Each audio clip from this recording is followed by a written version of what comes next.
Everyone has a story to tell, and for several years, we have been going from community to capture them. Many people of all ages have joined our digital storytelling workshops to share with us that one moment that has changed them or made a difference in their life. This workshop is more than just the process of making a video.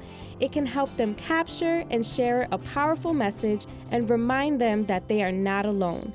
Our community has let their voice be heard through our collection of digital stories.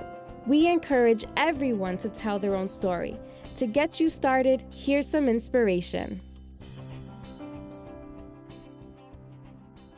Chelsey is joining me to talk about the importance of her culture. Hi, Chelsey. Hi. Thank you for joining us. You had an important trip last summer. Talk to me a little bit about that. Yeah, we visited, my family and I from here visited my other family, the rest of my family in Santo Domingo in DR, and we'd never done like the touristy stuff before, so we took it upon ourselves to like go to resorts and go to all the beaches, and because we usually stay with family, so it was a pretty important trip. Like, I really enjoyed it last summer. I think in the Latino culture, one of the most important things is family.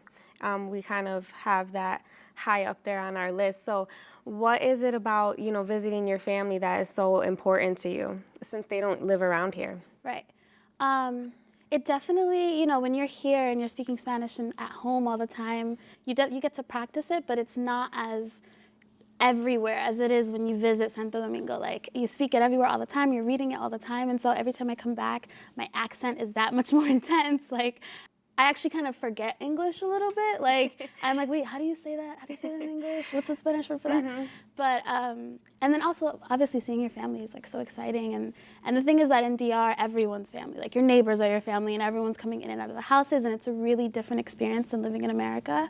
So every time I go, I just come back that much more grateful and just really back in touch with that again. And that kind of intimacy is rare because you can only travel so much, so. Well, let's take a look at this exciting trip that you had.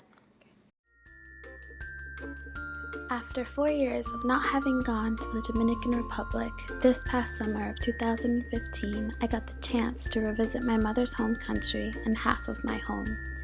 Family has always been important to me, but fully experiencing the life, culture, and struggles of my loved ones always puts my American reality into perspective. It's a reminder of how grateful I should be for all that my mother has been able to grow from when she started here with nothing and a baby. It pushes me to be the absolute best in all that I do so that I am able to provide and hopefully progress the lives of my friends and family.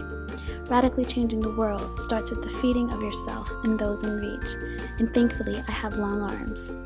Whenever I feel doubtful, I think of what my work can do for not only my people, but most importantly, the people. And I realize I don't have a choice. I don't have much of a choice at all. Not only could I never be a doctor, but my dreams aren't just about me or even entirely for me. It's about the reconstruction of the world and wanting to be a part of it.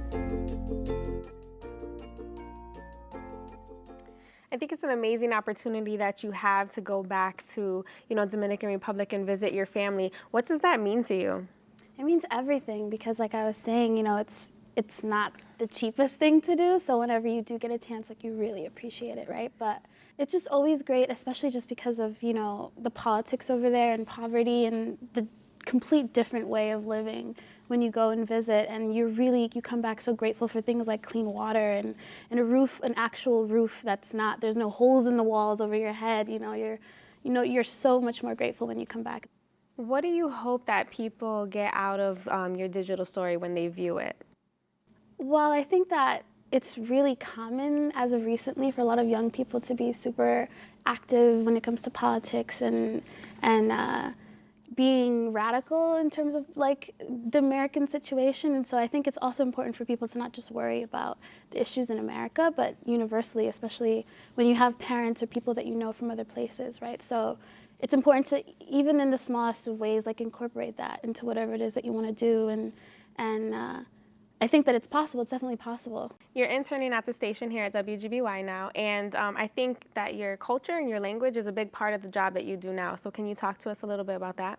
Yeah, well, I interned here for about a year, and then I was hired as kind of like a production assistant. You do a little bit of everything, and a big part of my job definitely has to do with the fact that I can speak Spanish, because a lot of the guests speak Spanish and the people I work for speak Spanish, and so you can translate like emails, you can make the guests feel that much more comfortable, because you can sometimes speak in a language that they're more comfortable in speaking in. And just working in Springfield in general, there's so many Spanish-speaking people, so your opportunities are that much more at large. Thank you so much for sharing your story with us, Chelsey, and good luck to you. Thank you.